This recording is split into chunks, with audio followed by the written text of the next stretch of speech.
C'est pas si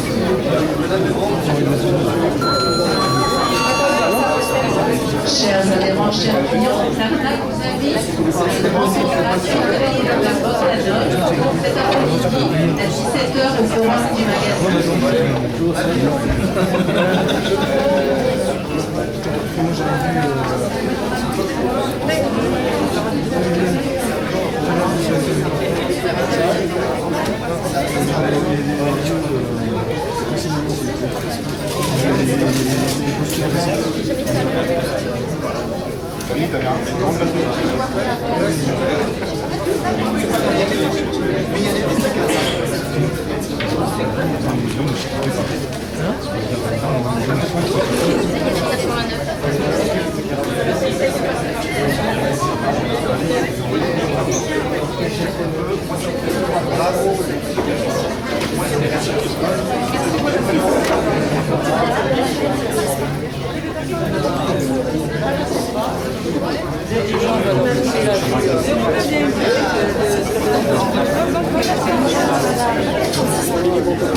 J'aime, je suis... comme ça.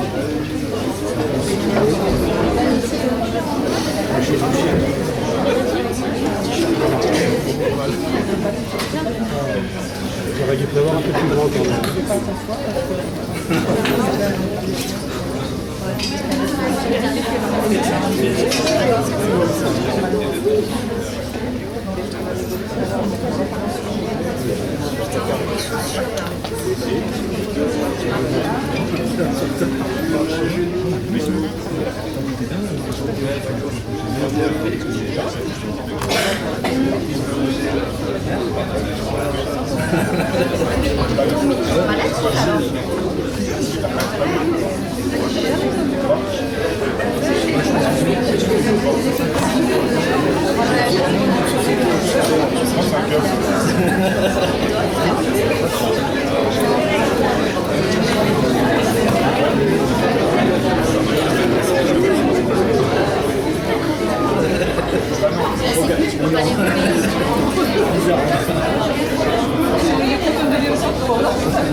Vous voyez tout comme vous.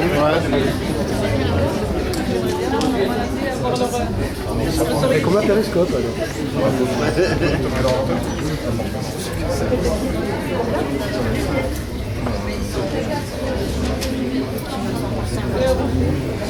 Il va bien voir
Bonjour. Alors je vous demande d'applaudir Monsieur Igor Grishka Bogdanov. Ça nous fait plaisir d'être parmi nous à Aix-en-Provence. Merci messieurs.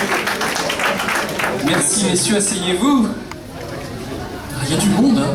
Il y a à peine une demi-heure, vous étiez 10. Je ne sais pas ce qui s'est passé, c'est comme l'univers, en expansion, non? Alors malheureusement, c'est vrai que vous ne pouvez pas tous vous asseoir.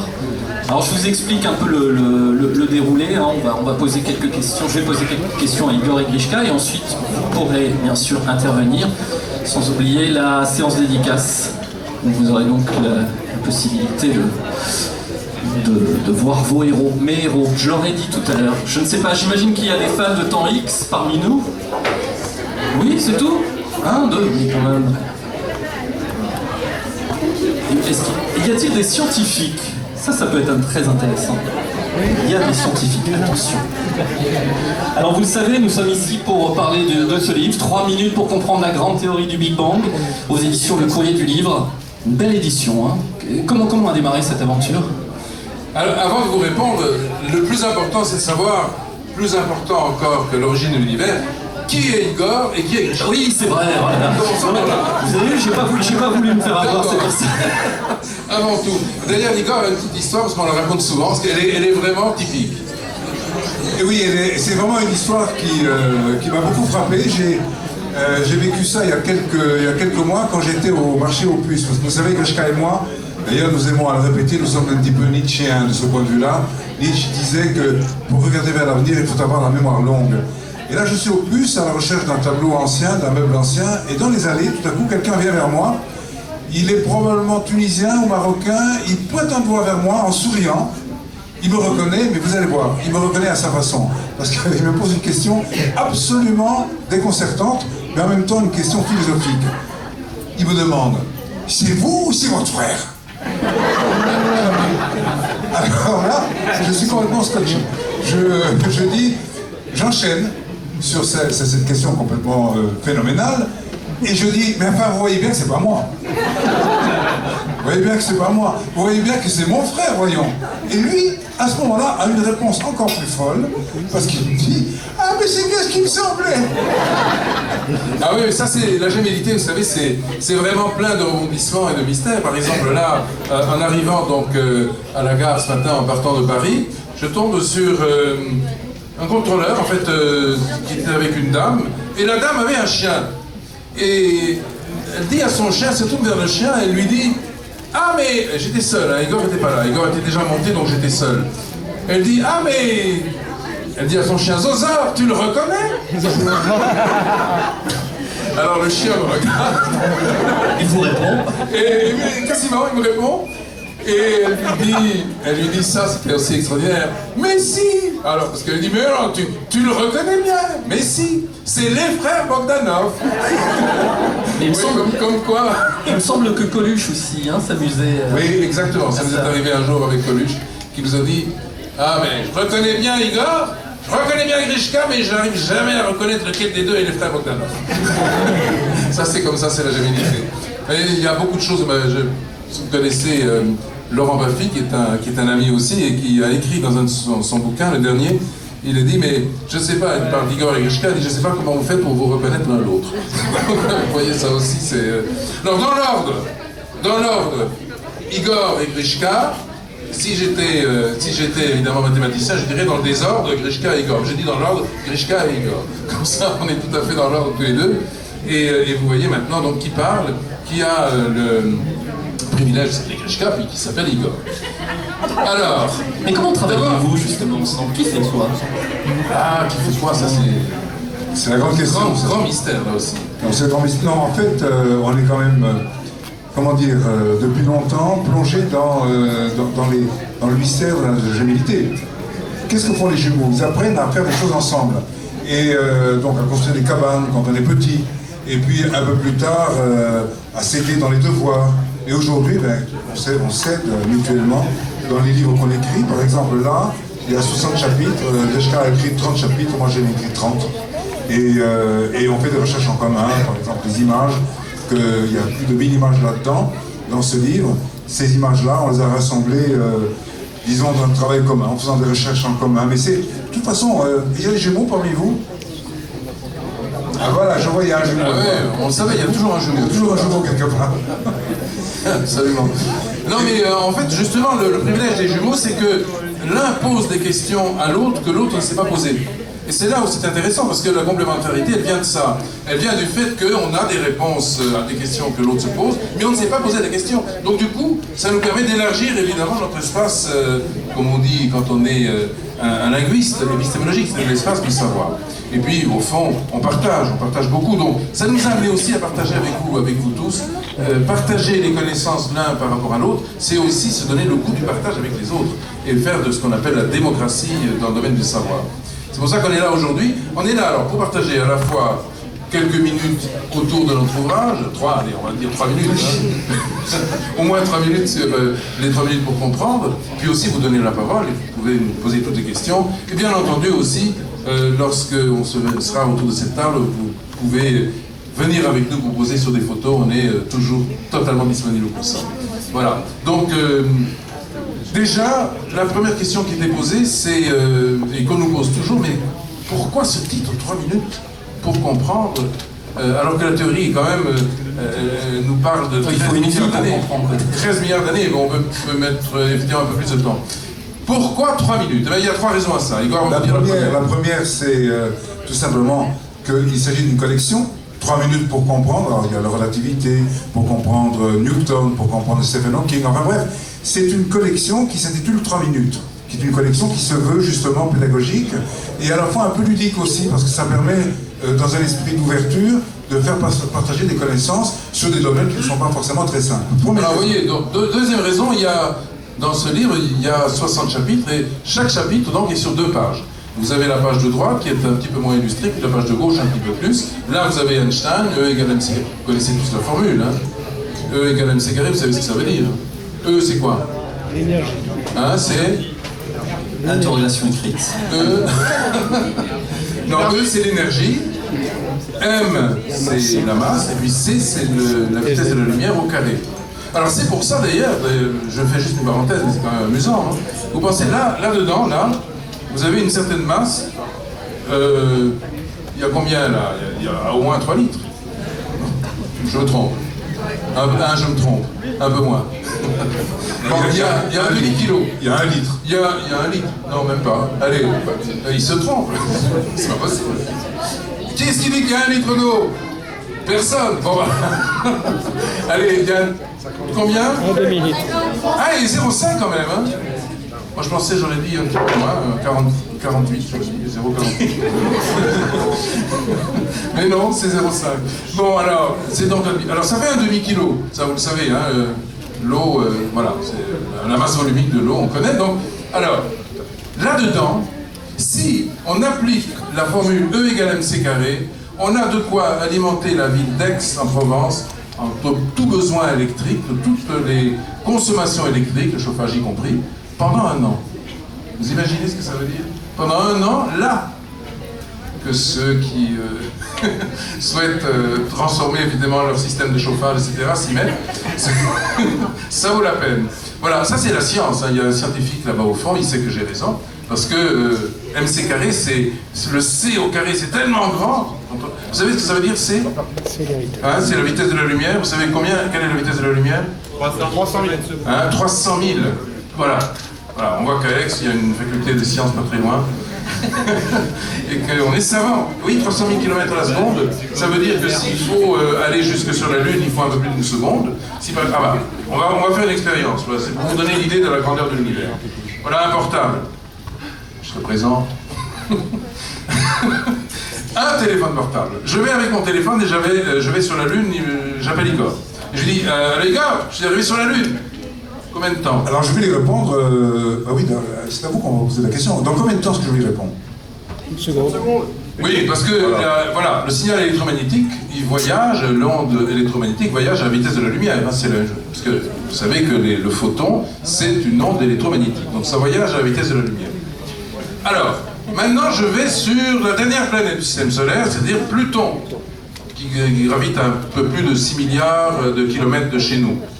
Je dis, allô Igor, je suis arrivé sur Pluton. il faut crier fort hein, parce que c'est loin. Donc, c'est normal. Donc, alors, je l'appelle, et alors combien de temps est-ce que ça va mettre pour sonner? Est-ce que je l'appelle? Bon, je crois que... 1 heure. 50 secondes. Combien? 1 heure. 20 minutes. 20 minutes. Qu'est-ce qu'il dit moins d'une heure? Moins d'une heure. Moins d'une heure. Bon. Alors j'en compte à peu près là 5. Et plus d'une heure? Et plus d'une heure? Ah. Ah, il n'y a personne. Il n'y a personne? Ah si. Ah. Alors je demande à applaudir le champion. Le champion. Il y a le scientifique au fond. Qui a vu le scientifique, il le sait.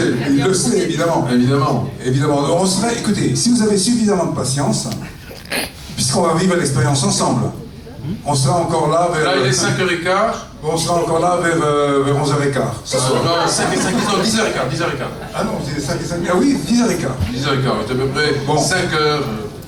Vous n'aurez pas dîné, mais c'est pas grave.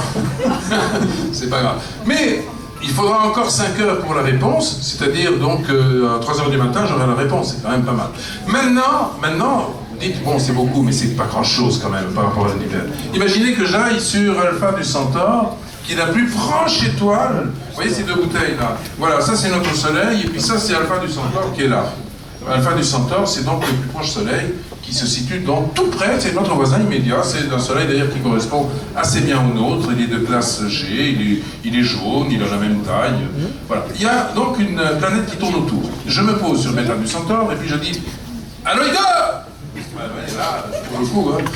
Il faut forcer. Ça y est, je suis arrivé sur Bêta du Centaure. Oui, alors j'attends qu'il me réponde, mais il ne me répond pas. Allô? Tu m'entends? Inquiétude. Inquiétude. Allô? Tu m'entends? Aucune réponse. Pas un mot d'accord. À votre avis, il va me répondre en combien de temps? Plus d'un jour. Combien? Plus d'un jour. 4 ans, 35, 3 mois. Ah, attends. Il me répond dans combien de temps? Ah, c'est un petit piège, un petit piège. Un petit piège. Ah non, mais j'ai dit un piège. 8 ans. Un mois. Tout de Combien? suite. Un mois. Un mois? Ah non, qu'est-ce qu'il dit un mois? Plus. Allez, vous êtes tous en deuxième semaine. C'est bon. On se retrouve la semaine prochaine.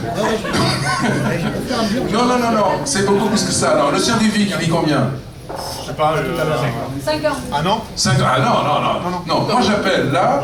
Maintenant, moi je veux la réponse. C'est ma réponse. Je veux qu'Igor dise En oui. fait, moi j'ai répondu et Greshka entend. Moi j'entends. 10 ans. Je veux la réponse. Ah, j'ai entendu. Il y a là. quelqu'un qui a dit la bonne réponse à peu près. Qui a dit 10 ans là. Qu'est-ce qu'il a dit 10 ans? Bravo. Là, C'est un peu moins de 10 ans, mais c'est ça. C'est un peu moins de 10 ans. C'est quelque chose comme 9 ans, quoi, à peu près 9 ans. Et oui, 9 ans quand même, voilà. On est en 2000, c'est en 2024 seulement que j'aurai la réponse. Il me dira, ça y est, oui, je t'entends, ça va? Oui, voilà. Et dans 9 ans, j'aurai la réponse à moi. Il faut un sacré forfait, là. Il faut un grand forfait. Et alors, imaginez maintenant que j'arrive tout simplement au bout de la galaxie. Vous savez ce que sont des galaxies? La galaxie, c'est un nuage d'étoiles. Il y a à peu près 250 milliards d'étoiles. Alors, pour vous dire 250 milliards d'étoiles, ce que ça fait en images, vous prenez une plage, par exemple, pas très loin. C'est quoi la plage la plus proche ici? Hein? C'est Carrie. à combien? Carrie Leroux. C'est à combien? C'est quoi, 20 minutes 20 minutes? Bah voilà. Non. Allez-y ce soir.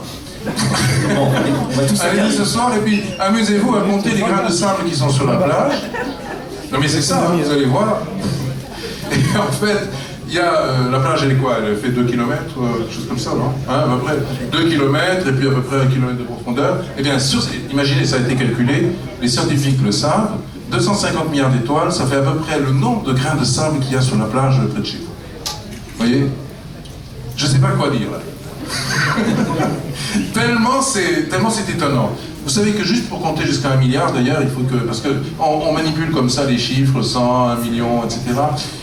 Mais pour compter jusqu'à 1 milliard, vous savez combien de temps il faut? À votre avis? 30 ans. Ah, pas mal, c'est un ordre de grandeur. Il faut plus que ça, il faut à peu près 80 ans. Sans s'arrêter. Sans s'arrêter. Alors si vous multipliez ça par 250, vous voyez le temps qu'il faut pour compter les grains de sable. Vous y êtes encore pour un moment. Hein. Mais pour vous dire, notre galaxie, ben, elle a 250 milliards d'étoiles. Et bon, imaginez maintenant que j'aille jusqu'au bout de la Voie lactée. La galaxie, c'est Voie lactée. Hein. C'est notre nuage d'étoiles à nous. Voilà, ça c'est la galaxie. Là, voilà, là, je suis au bout. Au bord de la galaxie, en face de moi, il n'y a plus que du noir. Et il y a une autre galaxie qui est très lointaine, qui s'appelle Andromède. Ben là, je suis au bout. Et j'appelle. Et je dis... Allô, Igor? Oui, parce que là, ils sont... Parce que là, je sais, c'est pas la peine, ça. Allô, Igor, je suis arrivé au bout de la galaxie. Alors, dis-moi, où est-ce qu'ils en sont, à la FNAC? Je pourrais lui répondre. Vous savez dans combien de temps? Oui. Et c'est là que, évidemment, on touche au grand mystère des choses. Combien de temps? 1 million d'années-lumière? Combien? 1 million d'années-lumière? Non. 200 000 ans. Non. On est plutôt dans des grandeurs là-bas, oui. 240 000 ans. Ah, c'est pas tout à fait ça. C'est l'ordre de grandeur, mais c'est moins que ça. C'est moins que ça. C'est moins que ça, mais enfin, c'est quand même... Il faudrait... Alors, puisque nous, pour vous dire, nous sommes quelque part à 30 000 années-lumière du bord de la galaxie. La galaxie, dans son rayon plein, fait 100 000 années-lumière. Donc, il faudra à peu près 70 000 ans quand même pour qu'il entende que je l'appelle. Et la même chose pour le retour. Dans 140 000 ans, j'aurai la réponse. 140 000 ans. Vous voyez? Voilà, il faut être là dans l'univers. En tout cas, je remarque que Grishka est un fan de téléphone. Il aime téléphoner. Alors, je voudrais... Mais juste alors...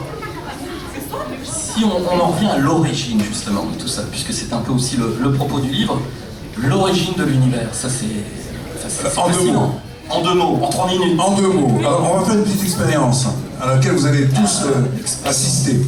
Je prends par exemple le livre 3 minutes pour comprendre la grande théorie du Big Bang. Maintenant, je vais faire une expérience qui était une expérience très simple, que évidemment toutes sortes de physiciens ont fait après Newton. Je vais lâcher le livre, à votre avis. La prédiction la plus certaine, c'est qu'il va tomber ou il va monter? Il va tomber. On fait l'expérience, si vous voulez, avec le portable au premier rang. Comme ça, on va voir. C'est vrai, on sait prend jamais. le risque. La science, parfois, ça réserve des surprises. Vous pouvez faire avec le mien si vous voulez. Allez. Il est un peu cassé là. Ah, il est un peu cassé. Bon, bah alors à ce moment-là, il ne sait rien. Donc, J'ai essayé, en fait, j'ai déjà essayé, ça marche. écoute, je propose qu'on fasse mieux parce qu'on va pas le lâcher, on va le lancer. Pour voir quelle courbe il va choisir. Est-ce qu'il va choisir de monter ou de descendre? Je sais pas si vous pouvez... À ton avis, il va monter ou il va descendre si je le lance? Oui, il va monter jusqu'à un certain point. Et après? Et après, est-ce qu'il va continuer à monter tout le temps? Mais il monte, ouais. Est-ce qu'il va crever le plafond? T'as dit. Et voilà, vous avez entendu? Comment tu t'appelles? Vous avez ce qu'a dit Alex? Ah non, Alexis. Alex? Alexis. Alexis a dit un truc extraordinaire. Il a dit, il va monter, mais il va descendre. Après. On essaye ou pas? Bon, on essaiera tout à l'heure. Non, je vais essayer sur une courte distance. Ça, on va voir. Oh. Ah ben oui. Il est tombé. Oui, voilà. Ça, c'est une loi. Alors, Attends, il y a une question à poser là. Est-ce que... la loi de la gravitation. La loi de la gravitation, tout le monde la connaît. Hein, depuis Newton, c'est une loi qui est bien connue en physique. Alors maintenant, il y a une question importante, à laquelle je vous demande de réfléchir très attentivement. est-ce que, selon vous, il y a deux hypothèses. Soit le téléphone, au moment où je le lance, va créer la loi qui va contraindre son comportement, c'est-à-dire que la loi est créée par le fait que je jette l'objet, ou bien, deuxième hypothèse, la loi préexiste, elle était là avant, et au fond, le téléphone portable ne fait que se loger dans une loi déjà existante. À votre avis, est-ce que la première hypothèse existe est la bonne, ou c'est la deuxième hypothèse? La deuxième. Là, il n'y a aucun doute. Il n'y a aucun doute là-dessus. Là, Aix-en-Provence, on le voit, c'est vraiment... non mais vraiment. Oui, parce que quelquefois, à Paris, on nous répond alors. Alors, ils disent ça à Paris. Alors, la loi, elle est créée au moment où... Ah non, mais ils disent ça, hein, franchement. Là, on a fait une conférence à la FNAC il y a 3 jours, ben, voilà. C'est toute la différence entre Aix et Paris. J'ai enregistré, je peux vous le faire. Donc voilà, c'est la différence. Mais alors la question et la réponse que vous avez évidemment donnée à cette question est extrêmement importante. Parce qu'elle répond aussi à la question que vous avez posée. À savoir, mais qu'est-ce qu'il y avait avant? Parce que les physiciens, eux, se posent une question qui est quand même fondamentale. C'est de savoir d'où viennent les lois, quelle est l'origine des lois. Quelle est l'origine des choses d'abord? Des choses. Alors, le Big Bang, on connaît. Le Big Bang, c'est un événement qui s'est produit il y a 13 milliards et 820 millions d'années. Là, on parle d'un satellite qui s'appelle Planck, qui a photographié depuis 2009 la première lumière de l'univers. Vous imaginez, je ne sais pas si Igor peut montrer l'image pendant que j'en parle, mais l'image de l'univers tel qu'il était, eh bien, il y a 13 milliards et 820 millions d'années, parce que l'univers n'a pas été toujours comme il est aujourd'hui. Sachant qu'il a une origine. Il y a 13 milliards et 820 millions d'années, maintenant on le sait, c'est un gaz, l'univers, il n'y a pas de planète, il n'y a pas d'étoiles, il n'y a pas de galaxie, il n'y a rien. C'est ça, ce plasma chaud de 3000 degrés à peu près, et qui est 1000 fois plus petit qu'aujourd'hui. Ça c'est sûr, on le sait, voilà l'univers. Et voilà, nous on est à peu près par ici, hein. À peu près. Mais pas encore, à peu près. Bon, maintenant, ça c'est la première image, et on sait qu'on n'aura jamais d'image avant. Et pourtant, avant, il a été encore plus petit. Il y a un moment où l'univers, il était très petit, il était grand comme cette pièce. Ça, c'était donc 13 820 millions d'années, mais tout près du Big Bang. C'était dans les premiers centièmes de seconde, premiers millièmes de seconde après le Big Bang. Il y a un moment où l'univers n'a pas été plus gros que je sais pas, que ta tête. Pourtant, elle est bien pleine, hein, ça. Non, il y a un moment où ça a été comme ça. Ça a été comme ça. Vous voyez, c'est tout l'univers. On peut l'applaudir parce qu'il est tout l'univers, lui tout seul. Franchement, c'est quand même. Oui, on peut. Et à un moment, il était grand comme une tête d'épingle, et puis comme un petit atome, et puis après, il est devenu encore plus petit. Enfin, avant plutôt. Au moment du Big Bang, il était 1 milliard de fois plus petit que le plus petit des atomes aujourd'hui connus par la physique. Donc il était microscopique. Cette grandeur, cet atome, on l'appelle l'atome de Planck, 10 puissance moins 33 cm. Vous savez ce que sont les puissances négatives, hein, puisqu'on est à Aix. On est à Aix. Donc là, il n'y a pas de secret. C'est quoi une puissance négative? Allez. Allez. Voilà, je vous donne la réponse. Je vous donne la réponse parce que c'est uniquement parce que je sais que c'est... Parce que, voilà, c'est moi qui ai la parole, autrement vous l'auriez dit. C'est tout. Donc, 10 puissance moins 33, c'est l'inverse de 1 sur 10 puissance 33. 10 puissance 33, c'est quoi? 10 puissance 33, c'est 1 suivi de 33 zéros. 33 zéros, alors 10 puissance 9, c'est 1 milliard. 10 puissance 18, c'est 1 milliard, 2 milliards. 10 puissance 27, c'est 1 milliard, 2 milliards, 2 milliards. Et pour aller jusqu'à 33, il faut rajouter encore combien de zéros? 1. Hein? Ah non. Si j'ai entendu. 6. On dit 6 ou pas?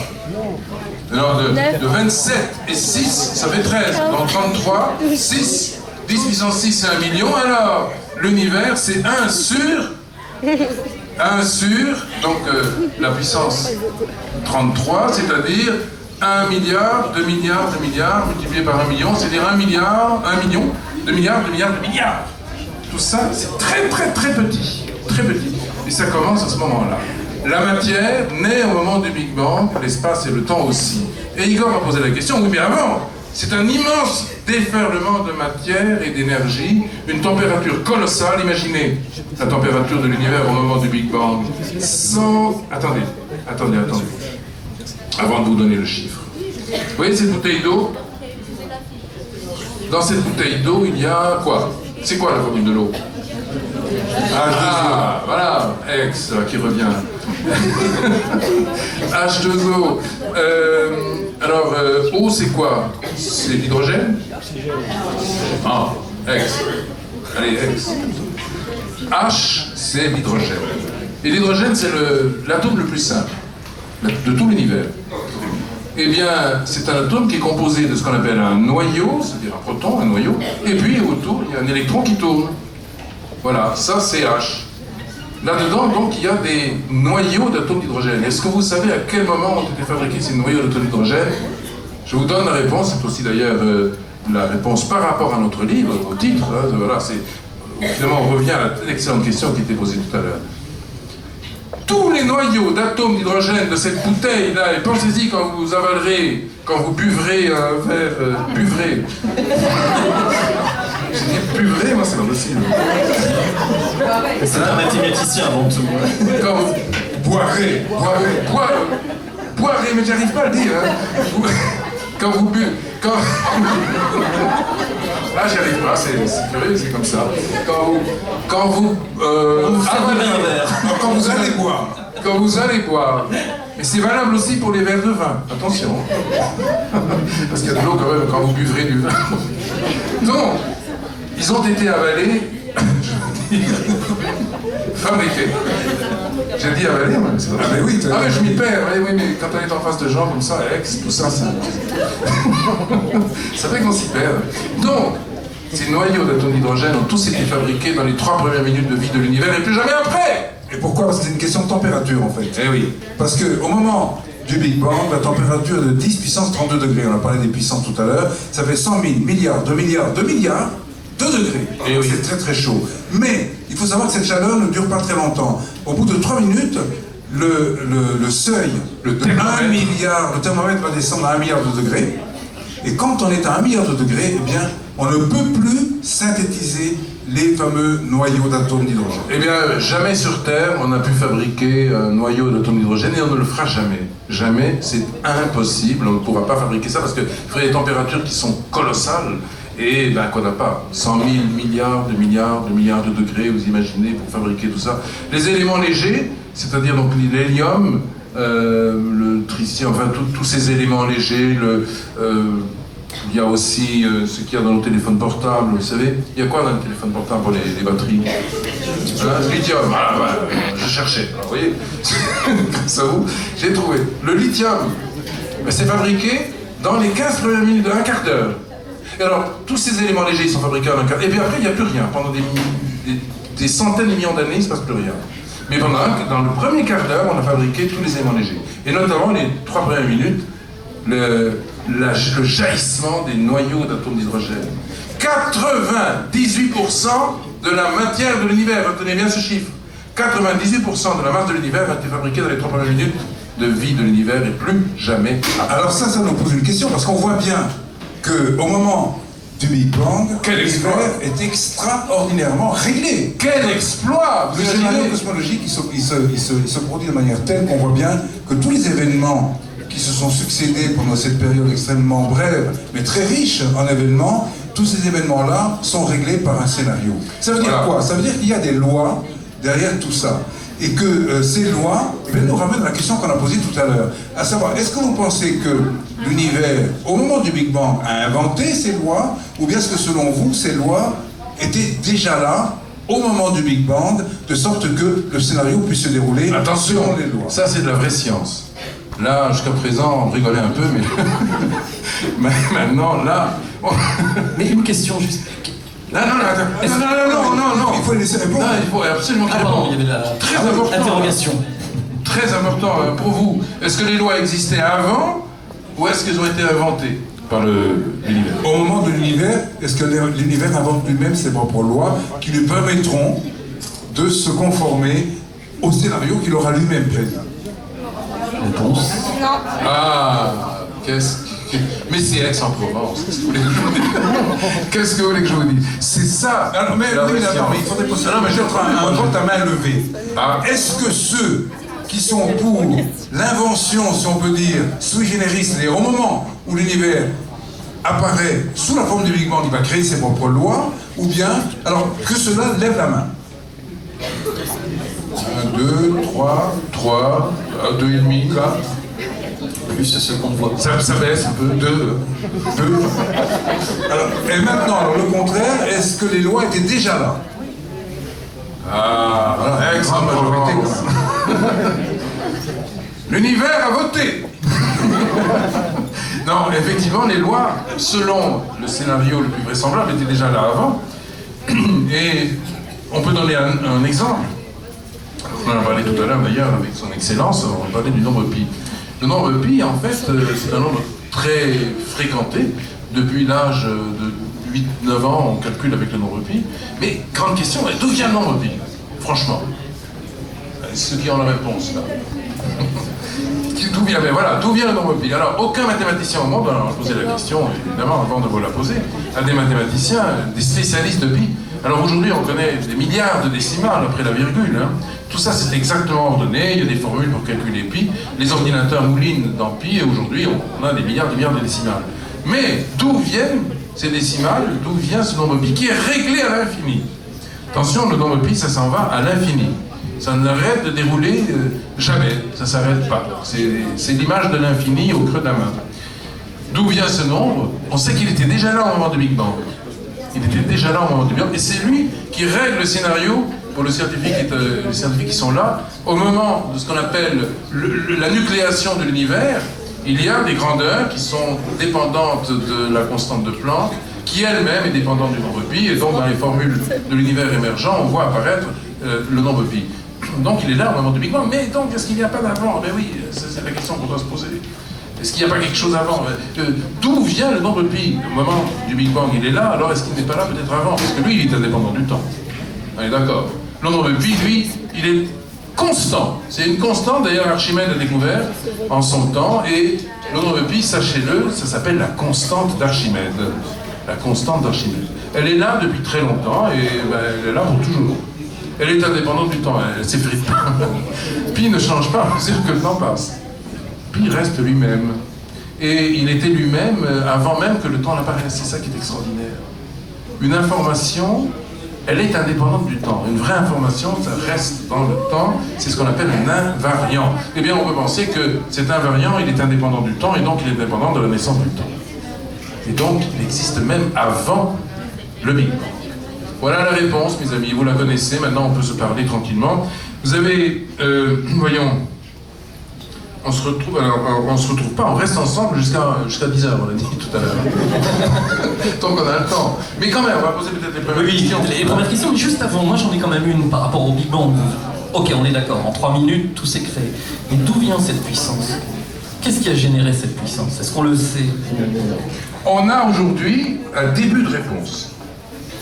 Si vous allez sur le site du satellite, vous savez ce que c'est que le satellite Planck. C'est un satellite qui a été lancé le 14 mai 2009 par l'Agence spatiale européenne, le CNES, Arianespace, et là ils ont tous été ensemble pour cet exploit extraordinaire de mettre donc dans ce qu'on appelle le point de Lagrange, à plus de 2 millions de kilomètres de chez nous, un satellite de 2,5 millions qui s'est mis à tourner sur lui-même et à photographier l'univers sous toutes les coutures.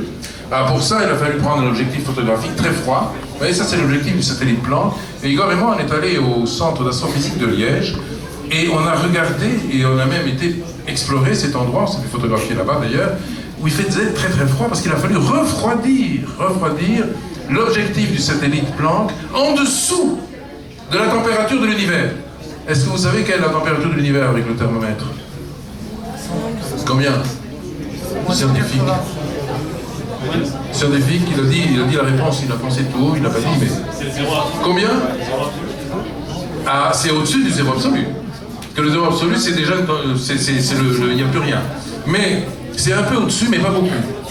C'est juste 2 degrés et 7 Donc en degrés Kelvin, pas en Celsius, c'est 2 degrés 7 au-dessus du zéro absolu. C'est pas beaucoup.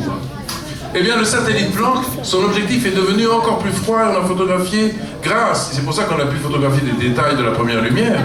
Donc très loin dans l'univers, très loin à l'horizon, on a refroidi l'objectif, l'appareil photo du satellite Planck à juste 1/10 de degré du zéro absolu, de sorte que le satellite Planck est devenu l'objet le plus froid de tout l'univers. Et grâce à ça, on a pu avoir des détails étonnants, parce que le satellite Planck, il était capable de déceler la température d'un oiseau volant sur la Lune. Si un oiseau avait pu voler sur la Lune. Et donc, c'est vous dire la précision de ce satellite. Grâce à lui, vraiment, on a découvert des choses fabuleuses. On sait que la matière est née donc au moment du Big Bang sous une certaine forme. On connaît aujourd'hui le scénario. Et la grande question, c'est, mais oui, mais est-ce qu'on sait ce qu'il pouvait y avoir avant? Dans le site du satellite Planck, donc, vous avez une question: qu'y avait-il avant le Big Bang? C'est une très belle question. Elle est aujourd'hui scientifique. Elle ne l'était pas il y a encore quelques années. Elle l'est devenue, notamment grâce au satellite. Eh bien, avant, puisque la matière, écoutez bien le raisonnement, et puis après on vous lâche. Oui, absolument. Enfin, on vous lâche à 10 heures, attention. Écoutez bien le raisonnement. La matière, elle est née au moment du Big Bang. Vous êtes tous d'accord, oui ou non? Que ceux qui ne sont pas d'accord lèvent la main. Ah, voilà, on est tous d'accord, tout le consensus. La matière est née au moment du Big Bang. Ce qui veut dire donc que, avant le Big Bang, il y avait autre chose que la matière. Attention, l'instant du Big Bang, ce n'est pas l'instant zéro. C'est un instant que les physiciens ont mesuré, très précisément, qu'on appelle l'instant de Planck. C'est une fraction de seconde, 10 puissance moins 43 secondes. Maintenant, vous savez ce que sont les puissances négatives. Donc c'est une fraction de seconde, mais c'est pas l'instant zéro. Alors, bon, il y a peut-être quelque chose avant. Si le Big Bang n'est pas l'instant zéro, mais si la matière naît au moment du Big Bang, c'est qu'il y avait autre chose, une autre réalité avant le Big Bang. Alors c'est ce qu'on pense aujourd'hui, c'est ce que nous avons pensé dans nos thèses de doctorat notamment, mais d'autres pensent comme nous. Avant la matière, il y avait quelque chose d'immatériel, et cette chose immatérielle, on peut penser que c'était de l'information, comme on dit en science. Il y a une théorie très puissante qui est née dans les années 40, 48 en fait, grâce à des grands théoriciens, qui ont été à l'origine d'ailleurs de l'explosion de l'informatique, de l'explosion de ce qu'on appelle aujourd'hui les big data, du numérique en général. Les sciences de l'information aujourd'hui nous donnent un début de réponse. Il est probable que l'univers ait été précédé par quelque chose qu'on pourrait appeler un code informationnel, un peu comme l'être humain est précédé par un code que les premiers généticiens de l'époque, qui étaient donc Crick et Watson, qui ont eu le prix Nobel pour ça, ont découvert, c'est-à-dire le code génétique. Eh bien, il pourrait y avoir une sorte de code qu'on appelle le code cosmologique dans notre jargon, Igor et moi, et qui aurait précédé, mais aussi qui aurait encadré la naissance et l'évolution de l'univers. Donc, à partir de là, c'est quand même une bonne nouvelle, parce que ça veut dire qu'au fond, la matière, même si elle n'est pas éternelle, elle a quelque chose qui la précède. Et c'est la raison pour laquelle, un jour, lorsque un enfant s'est posté devant Einstein, qui en 1936 était à l'époque à Princeton, et il lui a demandé, mais maître, d'où vient l'univers? Et puis il lui a posé la question ultime: maître, est-ce que vous croyez en Dieu? Maître, est-ce que vous croyez en Dieu? À ce moment-là, Einstein a dit: je ne peux pas répondre à une telle question comme ça. Donne-moi ton adresse et je te répondrai par écrit. Une semaine après, il a reçu, ce petit enfant, la réponse, il avait 11 ans l'enfant, la réponse qui suit. Oui, qu'on connaît par cœur, évidemment, parce qu'elle a fait le tour du monde. Elle est connue de tous les lecteurs et de tous ceux qui s'intéressent à l'histoire des sciences et l'histoire de la physique. Einstein va répondre ceci. Il dit: tous ceux qui sont sérieusement impliqués dans la science finiront par comprendre un jour qu'un esprit se manifeste dans les lois de l'univers. Un esprit immensément supérieur à celui de l'homme. Alors vous voyez bien que Einstein identifie, si on peut dire, l'esprit, c'est-à-dire peut-être l'inconnaissable, aux lois de l'univers. Ces lois qui sont si mystérieuses, qui sont si étranges, mais qui font que l'univers est ce qu'il est, qui font que l'univers a une cohérence. Ça, les scientifiques, évidemment, ne peuvent pas aboutir à une autre conclusion. On voit bien que l'univers est cohérent, mais on voit bien qu'il est illisible aussi. On voit bien qu'il a des zones d'ombre qui sont extrêmement vastes, extrêmement grandes, extrêmement profondes aussi. N'empêche qu'on avance, et on peut comme ça, à travers, heureusement, le passage, si on peut dire, de la vérité de raison, comme disait Leibniz, qui est donc une théorie, à la vérité de fait. La vérité de fait, c'est une expérimentation, c'est une observation. Aujourd'hui, le satellite Planck nous permet d'observer l'univers tel qu'il était à peine 380 000 ans après le Big Bang. Il faut se rendre compte de ce que ça veut dire. C'est un exploit absolument extraordinaire, mais qui nous renseigne évidemment sur l'origine des choses, sur l'origine de l'univers et, en fin de compte, sur l'origine de nous-mêmes. Je pense qu'il est temps maintenant qu'on laisse la parole. À vous, public exois. On attend vos questions, n'hésitez pas, monsieur. Scientifique va poser la question. Qui va se promener. Je rebondis sur une question que vous avez posée, enfin que vous avez sur un... Alors attendez, le micro arrive, que tout le monde puisse vous entendre. Je rebondis sur un process que vous avez donné tout à l'heure, que les lois de l'univers sont... Ouais. Oui, il est peut-être... Pas branché, non? Apparemment, le micro donne des signes d'essoufflement.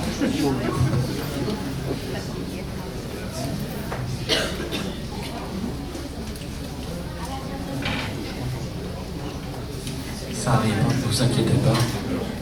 Mais juste pendant que le micro arrive, donc sachez que le Big Bang, on a fait un sondage aux États-Unis en 2014, on en parle dans notre livre, et un Américain sur deux pense encore que le Big Bang n'existe pas. Et pourtant, le Big Bang repose sur 3 preuves qui font qu'aujourd'hui c'est une réalité incontestable. La première preuve, elle date de 1929, donc ça fait déjà très longtemps. 1929, au moment où Hubble, le grand astronome américain, avec le plus grand télescope du monde, 2,54 m d'ouverture, a observé la fuite des galaxies les unes par rapport aux autres. Deuxième preuve, elle est arrivée en 1964, grâce à 2 jeunes Américains qui ont eu le prix Nobel donc, en 1978. En 1964, ils entendent un bruit très bizarre qu'ils n'arrivent pas à réduire, ils n'arrivent pas à le comprendre tout de suite, et puis finalement, on finit par découvrir que ce bruit, c'est l'écho du Big Bang. Comme si l'explosion gigantesque qui s'est produite il y a 13 milliards et 820 millions d'années avait laissé donc une trace. Et puis la troisième preuve, c'est celle dont Igor a parlé, c'est-à-dire la photographie de ce rayonnement fossile, qui représente donc la partie visible de cet écho, qui lui-même remonte au moment du Big Bang. Et notre préfacier, le prix Nobel, puisqu'il a eu le prix Nobel en 2006, donc John Matter, raconte cette histoire dans la préface du livre que vous allez tous, bien entendu... Alors, le micro marche, je pense. Oui, bonjour, Guillaume Séverin. Bonjour, Je bonjour. rebondis sur ce que vous avez dit tout à l'heure, un process important, celui de la création des lois de l'univers. Vous connaissez Brian Greene? Non? Pardon? Est-ce que vous connaissez Brian Greene? Je pense que vous le connaissez. Brian Greene, bien sûr. Oui. Ah ben, écrivain admirable, qui a D'accord. écrit plusieurs choses, plusieurs livres très forts, sur le cosmos élégant notamment, qui était son premier livre très très très bien. On a eu même la chance de le rencontrer, de parler plusieurs fois avec lui. Et donc il a sorti en fait une théorie sur les multivers, et entre autres sur la matière noire, qui est extrêmement faible en fait à l'échelle de l'univers, et qui n'explique pas tout. Et en fait, avec la théorie de l'univers, en fait, enfin la théorie des multivers, ça remet un peu en question ce que vous disiez tout à l'heure, hein, je m'excuse, mais il avait l'air de dire en fait que justement les lois de l'univers, en fait, dans les multivers, pourraient être différentes entre chaque univers créé, et ils sont nombreux à chaque seconde, on peut les compter par centaines de milliers à chaque seconde. Là, c'est une théorie en fait, qui met en exergue, j'aurais voulu que vous répondiez à ça. Oui, bien sûr, c'est une très bonne question, parce que c'est un débat aujourd'hui qui a émergé. Nous connaissions cette hypothèse dans le domaine de la science-fiction, quand on a eu le bonheur de découvrir cette littérature qui nous parle d'univers dits parallèles. Vous savez, le théorie du multivers, c'est l'idée selon laquelle il pourrait exister d'autres univers parallèles aux nôtres, orthogonaux, comme on voudra, enfin en tout cas, qui ne sont pas des univers avec lesquels nous pouvons avoir des contacts. Ce sont des univers qui sont même pas connexes, ils sont ailleurs. Donc la science, depuis une vingtaine d'années, suite notamment au travail d'un certain Everett, qui était un physicien, théoricien américain, ça remonte donc aux années 60. Everett a travaillé notamment sous la direction de quelqu'un qui est très important en sciences, qui s'appelle, que vous connaissez sûrement, qui s'appelle John Wheeler. Et donc a émergé cette idée qu'il pourrait exister des univers à côté d'une autre. Alors, nous avons 2 réponses à la question que vous soulevez. La première, c'est que, bien entendu, en science, on doit, et c'est pas seulement qu'on a le droit, c'est qu'on doit essayer d'explorer toutes les hypothèses. Mais cette hypothèse-là nous semble, disons, assez friable, dans la mesure où elle échappera à tout jamais à ce qu'on appelle le test de Popper en sciences, c'est-à-dire une vérification expérimentale. Et par définition, un univers parallèle est un univers qu'on ne peut pas atteindre, donc on ne peut pas l'observer. Et par définition, toujours, on pourra chercher à avoir des traces éventuelles, indirectes de ces univers, mais en fait, on n'aura jamais la preuve certaine qu'ils existent. Ça, c'est une réfutation forte dont les tenants du multivers souffrent parce qu'ils se disent, oui, c'est vrai, c'est une théorie, mais comme disait Igor, c'est une vérité de raison. Bien sûr qu'on peut développer, notamment à travers la théorie des cordes, cette idée, mais cette hypothèse-là, eh bien, la confronter à l'expérience, à l'observation, plus exactement, ben, c'est vraiment une autre paire de manches. Et là, ben, on en est très, très, très loin, et par définition, on en sera toujours éloigné. Deuxième chose, est-ce qu'il pourrait exister d'autres lois? On a parlé avec justement Brian Greene de cette possibilité de voir d'autres lois, d'autres expressions de lois sur ces autres univers. On peut dire qu'il y a 10 puissance 500 univers, vous savez, dans la théorie des membranes, c'est ce qu'on dit. Alors, question. Alors, moi je vais retourner la question, je vais la poser autrement. Je vais dire, j'ai parlé tout à l'heure du nombre pi, ben, putain, on va revenir sur cet exemple. Est-ce que pi pourrait être différent dans un univers parallèle, à votre avis? Moi je dis oui. Alors vous dites oui? Oui, mais alors c'est les plus pi. Oui, exactement. Donc à ce moment-là, c'est autre chose. C'est un univers différent sur lequel on aurait un nombre qui ne serait plus pi. Sauf que les mathématiciens répondent à ça et disent pi est ce qu'on appelle une constante, donc elle ne varie pas dans le temps. Elle ne varie pas non plus dans l'espace, c'est-à-dire que pi c'est vrai ici, c'est vrai à l'autre bout de notre univers, mais c'est une constante universelle et même, ces mathématiciens dont je parlais tout à l'heure emploient le mot aujourd'hui, parce que précisément pour eux c'est une réfutation forte, multiverselle. C'est quand multiverselle, ça veut dire que dans tous les univers possibles, pi reste pi. C'est qu'en fait, dans tous les univers possibles, pi, eh bien, c'est le rapport entre la circonférence d'un cercle et son diamètre. Le diamètre est 3,14 fois plus petit que la circonférence. Ça, c'est vrai partout. Il n'y a pas d'autres univers dans lesquels ce ne serait pas vrai. Lorsque l'on regarde pi, même dans des univers qui ne sont pas dits euclidiens, c'est des univers qui ne sont pas plats, on a des variations de ce qu'on appelle donc la courbure de l'espace dans lequel on s'inscrit. Là, on fait un peu de science, hein, juste comme ça, mais malgré tout, le nombre pi, ben, il reste vrai. Et il reste vrai quel que soit le twist auquel on pourrait soumettre les univers.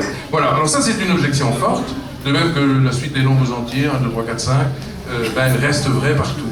Le théorème de Pythagore, même s'il fonctionne bien en euclidien, il fonctionne partout dans l'univers. D'ailleurs, la preuve c'est que la métrique de l'espace-temps fonctionne même en espace courbe, et les dérivés de ça. Les formes de Young aussi. Et voilà, les formes de Young. Donc on est avec... malgré tout, une objection des mathématiciens à cette idée, émise par des physiciens, plutôt défendue paradoxalement d'ailleurs par des physiciens que par les mathématiciens.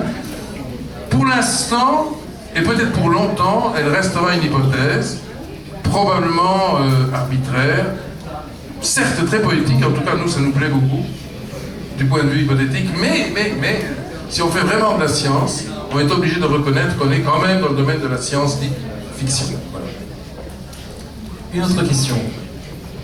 Madame, attendez. Faites passer tes... Pardon? Pour faire passer... Oui, bonjour. À la page 164 de votre livre, vous parlez de l'univers tout entier avec ses milliards de galaxies. Tout cela peut être mystérieusement codé dans un programme de 10 puissance 120 instructions. Pourquoi pas 10 puissance 119 ou 121? Comment vous êtes arrivé à ce chiffre d'instruction? Alors, ce chiffre, il est de l'ordre de 10 puissance 120, mais vous avez raison, selon les calculs, certains physiciens mathématiciens disent 10 puissance 122, d'autres 10 puissance 124. Le consensus est aujourd'hui dans un ordre de grandeur de 10 puissance 120, mais c'est vrai qu'à 4 ordres de grandeur près, on n'est pas encore très fixé. Alors, d'où vient ce chiffre d'abord? Non, mais le chiffre, mais les instructions, ça veut dire quoi, les instructions? Ben, c'est comme dans un programme d'informatique, vous avez des instructions, des lignes d'instructions, et ces instructions, elles contiennent ce qu'on appelle des bits d'information.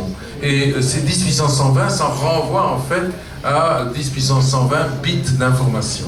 C'est ça, en fait, hein, le calcul. Alors le calcul, c'est pas nous qui l'avons fait, c'est un certain nombre de physiciens, notamment, je vais vous donner le nom de l'un de ceux dont on parle ici, dans le moment de sa photo, il s'appelle Lloyd, et Chris Lloyd donc, développe l'idée que l'univers il se conforme à un programme qui, évidemment, encadre son évolution. Lui, il est spécialiste de ce qu'on appelle, il est au MIT, il est spécialiste de ce qu'on appelle les ordinateurs quantiques. Et ce sont des ordinateurs qui se fondent sur des algorithmes qui ne sont pas des algorithmes binaires, c'est-à-dire le 0 et le 1 comme chez nous, mais sur des algorithmes qui sont dits quantiques, c'est-à-dire qui se fondent sur le principe de la superposition des états des particules élémentaires, puisqu'on va coder des informations sur des particules élémentaires. Vous voyez le saut qu'on fait, qui est gigantesque. Eh bien, en fait, ces calculs donc, qui ont été faits par Lloyd et d'autres montrent qu'il y en a d'autres, hein, il y a Bennett, il y a Dutch en Angleterre, il y a beaucoup de scientifiques qui font ça aujourd'hui et qui voient finalement à peu près émerger des mêmes ordres de grandeur, de 10 puissance 120 et quelques. Alors pourquoi? Parce que Eddington, vous connaissez le nombre d'Eddington, j'imagine, donc c'est le nombre des particules élémentaires, plutôt des atomes, calculé par Eddington il y a déjà très longtemps, 10 puissance 80.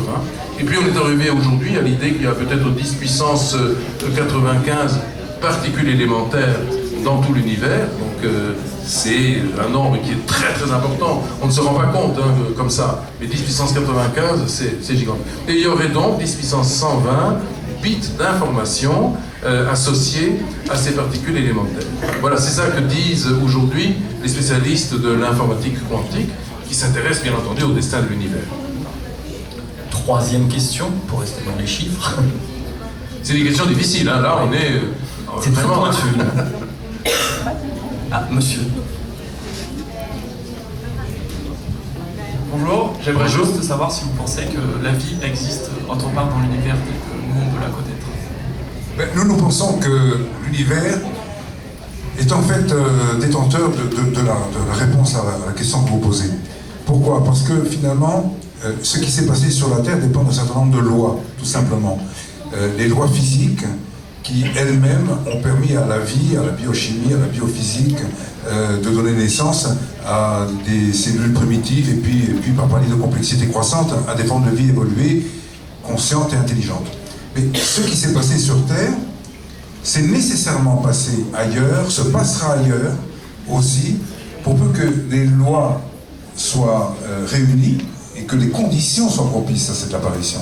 On sait aujourd'hui, il y a un satellite qui s'appelle Corot qui a pour mission justement de repérer ce qu'on appelle les soleils métalliques. Alors les soleils métalliques, pourquoi on dit qu'ils sont métalliques? Parce qu'ils contiennent ce qu'on appelle, pas eux au sens strict, mais autour d'eux, il y a des éléments lourds. C'est-à-dire, en fait, il y a des systèmes solaires, tout simplement. Ils sont issus, ces soleils dits métalliques, de l'explosion de soleils primitifs qui les ont précédés, qui, eux, étaient des gigantesques, ce qu'on appelle des supernovas, c'est-à-dire en fait des soleils géants comme Sirius, Betelgeuse et autres, qui sont des soleils des milliers de fois plus gros, plus massifs que notre soleil à nous, mais qui ne contiennent pas de système solaire. Mais en explosant, puisqu'ils auront fabriqué dans leur cœur les éléments lourds, ces éléments lourds vont être projetés à de très grandes distances dans l'espace, ils vont s'accréter sous la poussée de la gravitation, constituer des planètes, et ces planètes vont devenir donc les embryons de lieux susceptibles d'avoir... Alors oui, juste pour vous donner un exemple et pour détendre l'atmosphère, parce que là, on est vraiment dans la science, hein, c'est dur. Hein. Vous voyez, j'ai parlé tout à l'heure d'un mariage dans ces bouteilles d'eau, il y a des molécules, dans ces 5 litres d'eau, que je vois, et que je suis en forme, hein, je peux tenir ça facilement, 5 litres d'eau.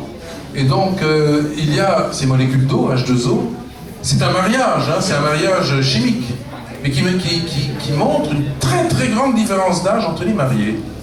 Et comme quoi c'est possible. Hein, on peut tous se marier à tout âge et puis avec des grosses différences d'âge. Le premier, l'hydrogène, il a 3 minutes au moment où il apparaît, alors que justement l'oxygène, il apparaît tellement plus tard. C'est des centaines de millions d'années plus tard, puisqu'il est fabriqué au cœur des soleils. Donc il y a au moins, allez, on va dire ici, là, 1 milliard d'années de différence entre les mariés. C'est tout, hein. C'est pour vous dire. Les éléments légers sont fabriqués dans la fournaise du Big Bang, et les éléments lourds, alors Gamow, lui, dont on parle, pensait que les éléments lourds étaient fabriqués au moment du Big Bang, c'est faux, en fait, on l'a découvert par la suite. Les éléments lourds, eux, sont fabriqués au cœur des étoiles. Et celui qui a découvert ça s'appelle Fred Hoyle, c'est un des grands astrophysiciens de l'école d'astrophysique de Cambridge. Et Fred Hoyle, en fait, paradoxalement, c'est lui l'inventeur du mot Big Bang. Vous savez comment ça a été inventé, le mot Big Bang? C'est assez drôle. Igor va vous raconter ça. Et oui, on est en 1949. On est le 28 mars d'ailleurs. C'est une date célèbre dans l'histoire du Big Bang. Pourquoi? Parce que ce jour-là, Fred Hoyle, donc cet fameux astronome, est assis derrière la table de la BBC. En face de lui, il y a donc un intervieweur qui lui pose la question. Alors, il va lui poser des questions, je suis l'intervieweur. Alors, monsieur Fred Hoyle, je parle en français, mais je pourrais parler l'anglais. Pour ceux qui préfèrent, je peux faire ça dans le texte. Non? Bon. Je le fais en français, alors. Mais avec l'accent, quand même. Monsieur Fred Hoyle, nous avons le plaisir aujourd'hui sur la BBC de recevoir celui qui est à l'origine de cette grande théorie sur l'univers. Alors, monsieur Fred Hoyle, est-ce que, comment est né l'univers? Est-ce que vous pensez que l'univers a une origine? Je ne pense absolument pas que l'univers puisse avoir une origine. Pour moi, l'univers existe depuis toujours. L'univers est éternel. Je ne comprends pas d'ailleurs pourquoi il y a un certain nombre de théories qui disent... Excusez-moi, mais vous savez, vous avez un collègue qui s'appelle George Gamow, qui est célèbre, qui est à l'université George Washington, et qui pense que l'univers est né il y a des milliards d'années, mais était au début. Tout ça, c'est vraiment des stupidités. Pourquoi? Parce que vous n'allez pas me faire croire, à moi qui suis quand même à Cambridge, je suis un astrophysicien, je connais toutes ces questions. Vous n'allez pas me faire croire que l'univers est né comme ça, d'un Big Bang. Un Big Bang, vous voyez, c'est comme ça que c'est né. Et bon, il a dit que c'était juste pour dérision, hein. Il était vraiment très distant, il ne croyait pas du tout à la théorie du Big Bang, et vous avez vu comme il était contre. Et il a quand même dit Big Bang, 3 jours après, toute l'Angleterre était au courant. Ah, mais ça s'appelle un Big Bang. Et puis une semaine après, c'était l'Europe entière. Et donc 3 semaines plus tard, le monde entier savait que ça s'appelait le Big Bang. On a essayé ensuite de trouver un autre mot. On a fait même des votes d'ailleurs aux États-Unis pour trouver un mot meilleur. On n'a jamais trouvé mieux que le Big Bang. Vous savez tous, vous connaissez tous évidemment maintenant ce mot. Ben, vous savez comment il est né? Il est né de quelqu'un qui était farouchement contre la théorie du Big Bang. Je crois qu'on peut les applaudir pour cette interprétation quand même. Merci, messieurs. Alors, en anglais, contexte. Vous l'avez vu, il y a énormément de monde et des gens qui sont debout aussi depuis un petit moment. Je suis vraiment désolé, mais alors on va passer bien sûr aux séances dédicaces. Si vous avez encore une question, quasiment 2, 3. Ultima question. Beaucoup de questions. Questions que vous pourrez bien sûr leur poser aussi en les retrouvant au moment de la séance dédicace. Voilà, off comme on dit. Allez, une petite dernière, juste une dernière. Monsieur n'était pas passé, oui. Alors bonjour. J'ai une petite question assez amusante pour détendre l'atmosphère. Ce que vous nous avez expliqué sur la théorie du Big Bang, vous serez capable de l'expliquer dans combien de langues? Mais le problème c'est que... Avec les mots On a la chance d'être né russe, donc de parler en français bien quand on était petit le russe. Maintenant un petit peu moins. Ma grand-mère est autrichienne, donc on a pu parler aussi l'allemand. On pourrait baragouiner, mais quand même on pourrait expliquer en allemand. À part le DVD, en anglais. DVD. Oui. Et puis alors, on parle pas gascon.